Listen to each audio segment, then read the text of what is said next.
যখন আমি পেশেন্ট দেখি তখন ওজনের কথা জিজ্ঞেস করলে বাচ্চাদের ওজনের ব্যাপারটা বাবা মায়েরা বলতে পারে, কারণ হচ্ছে ওজন মেশিন অনেকের বাসায় আছে বা হসপিটালগুলোতে আছে কিংবা রাস্তাতে ওজনটা আসলে মাপা যায়, কিন্তু উচ্চতা মাপার এই যে সুযোগটা সব জায়গায় থাকে না, যার কারণে আসলে হচ্ছে অনেকে উচ্চতা বলতে পারে না। আবার কিভাবে আসলে উচ্চতাটা পরিমাপ করবে এটাও হচ্ছে অনেকে জানে না। আজকে সেটা নিয়ে কথা বলবো। উচ্চতা আসলে দুই ভাবে দুই বয়সে নিতে হয়। যে সকল বাচ্চারা দাঁড়াতে পারে না তাদেরকে শুইয়ে নিতে হয়।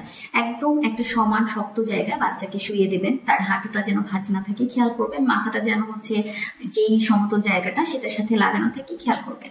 এরপরে মাথার তালুর এই জায়গা থেকে শুরু করে পায়ের গোড়ালি এতটুকু মার্ক করবেন। তারপরে হচ্ছে স্কেল বলুন বা কাপড় মেজার করার যে টেপ সেটা যদি থাকে সেটা দিয়ে আপনারা পরিমাপ করতে পারেন। একদিকে ইঞ্চি থাকে আরেকদিকে সেন্টিমিটার থাকে, সেটা আপনি পরিমাপ করতে পারেন। আর যে সকল বাচ্চারা দাঁড়াতে পারে তাদেরকে দেয়ালে একদম সোজা করে দাঁড় করাতে হয়। গোড়ালিটা হচ্ছে দেয়ালের সাথে লেগে থাকবে, তার পিঠটা দেয়ালের সাথে লেগে থাকবে এবং মাথার যে পেছনের সাইড সেটা হচ্ছে দেয়ালের সাথে লেগে থাকবে। তারপরে দেয়ালে মার্ক করে রাখবেন বাচ্চার মাথা বরাবর।